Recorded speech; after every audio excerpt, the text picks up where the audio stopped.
Representative James Walkinshaw. He's a Democrat of Virginia and a member of the Oversight and Government Reform Committee, as well as Homeland Security. Welcome, Congressman Walkinshaw. Good morning. Thanks for having me. So I want to start with DHS funding. It's set to expire Friday at midnight. What is the latest on negotiations on that? Well, the Democrats put forward last week a tangible offer of 10 reforms that the American people broadly support: ending the masking, requiring judicial warrants before the government can smash down the doors of your home. Republicans didn't respond to that until recently, when the White House responded by way of a memo that really didn't present a counteroffer or a significant tangible response or reaction to the offer. So unfortunately, that's where we are, waiting to get really a tangible counteroffer from the White House or Republicans here in Congress so that we can move forward with a negotiation and prevent any DHS shutdown at the end of this week. Well, speaking of that, I mean, the options on the table right now are either a short-term continuing resolution to allow more time for negotiation, a one-year funding bill, or a shutdown of the Department of Homeland Security. Where do you stand on those three options? Well, I want to see a funding bill that includes the reforms, or at least a significant number of the reforms that Democrats have put forward. I mean, look, DHS, ICE, and CBP and other agencies involved in this reckless mass deportation agenda are out of control. They're terrorizing Americans, they're brutalizing Americans, they're killing Americans, and there has to be some reform. So I want to see that negotiation happen. For me, if I felt like there was progress, that there was a good faith effort from the White House and Republicans toward progress, I'd be open to a very short-term continuing resolution to allow that progress to continue. But right now, as we stand here, there isn't tangible progress. I don't think there's a good faith effort from the White House or Republicans in Congress to negotiate. So Republicans have said that they are not taking, that there are non-starters in the list of Democratic requirements or demands. Where do you see areas for yourself that you would be willing to negotiate with Republicans on? What on that list that you mentioned, and we can put it up on the screen, would you be willing to go without in this negotiation? Well, maybe it's shorter and easier for me to name the things that are must-haves from my perspective. I think we have to end the masking, or at least significantly restrict the masking to only situations where it's absolutely necessary.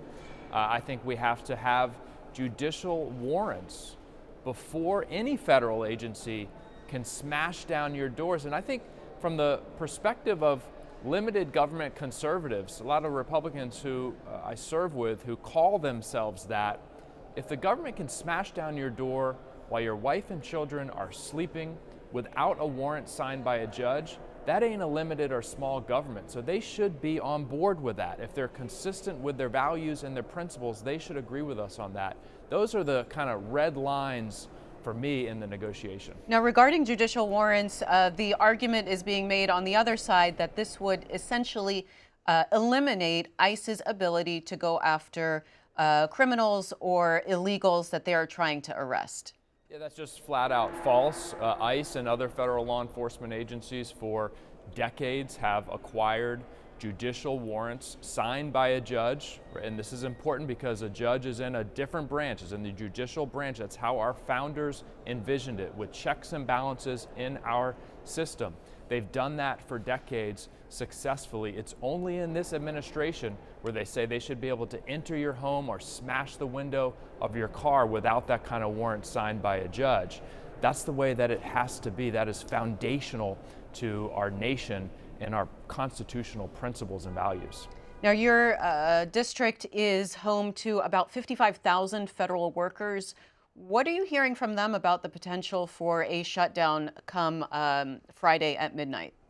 Well, one, I think, there is a bright spot in this budget process, this appropriations process. We did, in a bipartisan way, pass 11 of the 12 funding bills. So of those 50+ thousand federal workers I represent, most of them work in one of the agencies funded with those 11 bills. I obviously don't want to discount those DHS employees at TSA, FEMA, and other places. Again, I'll say something I said during the last Trump shutdown. It's important to note a lot of those agencies, Donald Trump has been shutting them down for more than a year since he's been in the White House. FEMA, he's in the midst of dismantling as we speak. They're threatening to privatize TSA. Many of these offices and agencies have been absolutely decimated by the Trump administration. Now, a shutdown would make that worse, but we have to acknowledge the Trump administration has been shutting down the parts of DHS they don't like for his entire term. I want to ask you about the Epstein files. You posted on X that you have personally reviewed some of the redacted files and that you highlight a redacted document that, in your opinion, should not have been redacted or was a conversation that Epstein's attorneys were recounting with conversations with President Trump. Can you tell us about that? That's right. I spent almost 90 minutes reviewing redacted files at the Department of Justice this week, and I reviewed a number of files where there were redactions, names of individuals, information related to individuals that I can't understand consistent with the law why they were redacted, folks that were clearly not victims or survivors. This specific email was from Jeffrey Epstein's attorneys to Jeffrey Epstein, recounting a conversation they had with Donald Trump in 2009 in lieu of a formal deposition about his relationship with Epstein. And in that email, the lawyers say they asked Trump whether he was ever on Epstein's plane, and Trump's response was kind of a non-denial denial, saying, well, I've been on a lot of planes. We know now, of course, Trump flew on Epstein's plane many times. So what that redacted file reveals is that even all the way back in 2009, long before he became president, Donald Trump was misleading people about the extent of his relationship with Jeffrey Epstein. I think that's important. It's also important to understand and try to figure out why the Department of Justice redacted that file. The only rationale I can think of is that they redacted it to avoid embarrassment for Donald Trump. Now, Ghislaine Maxwell had testified in front of the committee. She refused to answer any questions, citing the Fifth Amendment. However, her lawyer said that she would testify and answer questions if she was granted clemency by President Trump. What are you hearing from your GOP colleagues on that question specifically? Well, it was really an astounding moment this week. We deposed Ghislaine Maxwell. She, of course, pled the Fifth Amendment to avoid self-incrimination, citing an ongoing writ of habeas corpus that she has before the courts.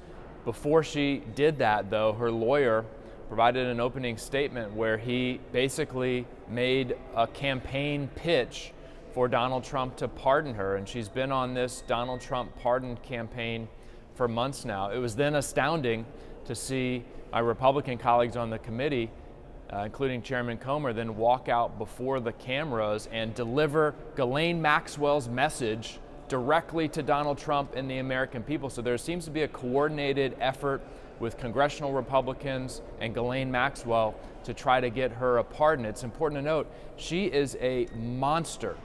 She was involved in the chief organizer of a child sex trafficking ring. She was the enforcer for Jeffrey Epstein, who threatened and manipulated and abused the victims. And there seems to be a movement in the Trump administration, Republicans here in Congress, to pardon her. It's disgusting. It's absolutely disgusting. And finally, I want to talk to you about the Save America Act. This is about requiring proof of American citizenship in person when registering to vote or changing registration. Your vote on that, and why? I'm opposed to it, and what you didn't mention in terms of what's in the bill, it would also require election offices across the country to turn over their voter rolls to the Department of Homeland Security. The Constitution's very clear in this country. States run the election. There's no reason for the Trump administration to have their grubby hands on the voter rolls from across the country. And look, this is a bill that's a reaction to the big lie of the 2020 election. Donald Trump, and he demonstrates real loser energy on this, can't admit that he lost in 2020. He continues to lie about the results. It was reviewed by court after court after court. It was a free and fair election. There was not significant voter fraud. There is not a significant number of non-citizens voting in this country. They did a review in Maricopa County, Arizona, 2.5 million registered voters. They were able to identify 2 non-citizens who were registered voters, and it's not even clear that they voted. It's just not an issue. It is completely false, but we have Republicans here in Congress who see it as their mission to prop up Donald Trump's fragile ego. So I'm going to be a no vote on that. Representative James Walkinshaw, he's a Democrat from Northern Virginia. Thanks so much for joining us today. Thank you. Thanks for having me. And we will go right to your calls.